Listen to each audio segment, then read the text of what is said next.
श्री शिवाय नमस्तुभ्यम। भगवान शिव का जन्म और उत्पत्ति। भगवान शिव को सनातन धर्म में आदिदेव, महादेव, त्रिनेत्रधारी, भोलेनाथ और नीलकंठ जैसे अनेक नामों से जाना जाता है।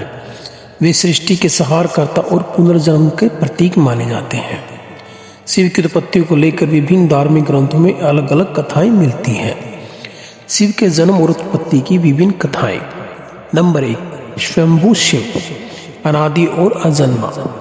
हिंदू धर्म ग्रंथों के अनुसार भगवान शिव स्वयंभू है, अर्थात वे जन्म और मृत्यु के बंधनों से मुक्त हैं। वे आदि और अनंत हैं। शिव पुराण और वेदों में कहा गया है कि शिव स्वयं ही सृष्टि के पहले अस्तित्व में आए और वे स्वयंभू अर्थात स्वतः उत्पन्न है, इसलिए वे जन्म मरण से परे हैं। नंबर 2, ब्रह्मा विष्णु के बीच विवाद और शिवलिंग का प्रकट होना। एक प्रसिद्ध कथा के अनुसार एक बार भगवान विष्णु और ब्रह्मा में यह विवाद हुआ कि उन दोनों में से श्रेष्ठ कौन है। तभी वहां एक विशाल अग्निस्तंभ अर्थात शिवलिंग प्रकट हुआ, जिसका न कोई आदि था और न ही कोई अंत। विष्णु जी ने उस लिंग का अंत जानने के लिए नीचे की ओर यात्रा की और ब्रह्मा जी ने ऊपर की ओर। विष्णु जी काफी दूर जाने के बाद हार मानकर लौट आए, लेकिन ब्रह्मा जी ने झूठ बोल दिया कि उन्होंने उस लिंग का अंत देख लिया है।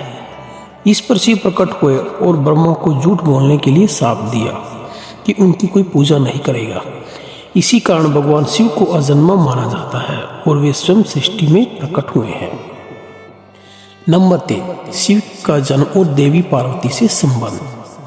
कुछ कथाओं के अनुसार शिव पहले निराकार शक्ति के रूप में थे और बाद में देवी पार्वती की तपस्या से प्रसन्न होकर साकार रूप में आए।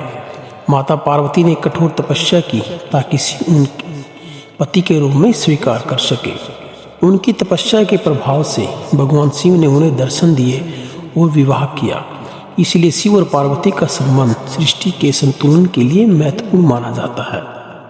नंबर 4, शिव का अवतरण विस्फोट के कारण।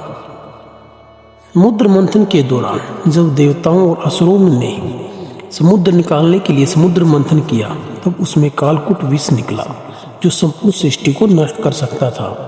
भगवान शिव ने सृष्टि की रक्षा के लिए उस विष को अपने कंठ में धारण कर लिया। इस विष के प्रभाव से उनका कंठ नीला हो गया, तभी से उन्हें नीलकंठ कहा जाने लगा। नंबर 5, शिव और सृष्टि की उत्पत्ति। शैव दर्शन के अनुसार शिव ही सृष्टि के कारण है। शिव शक्ति माँ पार्वती के बिना अधूरे हैं। शिव और शक्ति के मिलन से संपूर्ण ब्रह्मांड की उत्पत्ति हुई, इसलिए शिव को सृजन, पालन और संहार तीनों का स्रोत माना जाता है। शिव पुराण के अनुसार, शिव पुराण के मुताबिक भगवान शिव को स्वयंभू माना गया है, यानी इनकी उत्पत्ति स्वयं हुई है। भोलेनाथ जन्म और मृत्यु से परे हैं। विष्णु पुराण के अनुसार, विष्णु पुराण में भगवान शिव के जन्म के संबंध में एक कथा प्रचलित है। कथा के अनुसार एक बार ब्रह्मा जी को एक बच्चे की जरूरत थी, तब उन्होंने उसके लिए तपस्या की। तभी अचानक उनकी गोद में रोते हुए बालक शिव प्रकट हुए। ब्रह्मा ने बच्चे से रोने का कारण पूछा, तो उसने बड़ी मासूमियत से जवाब दिया कि उनका नाम ब्रह्मा नहीं है, इसलिए वह रो रहा है।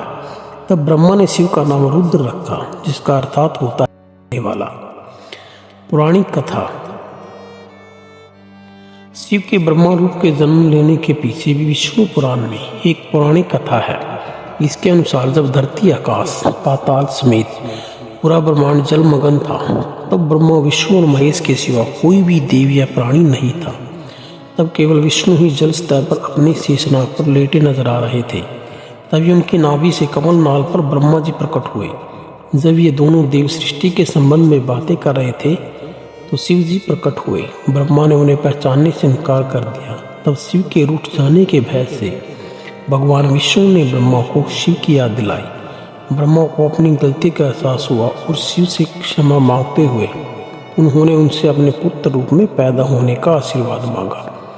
शिव ने ब्रह्मा की प्रार्थना स्वीकार करते हुए उन्हें यह आशीर्वाद प्रदान किया।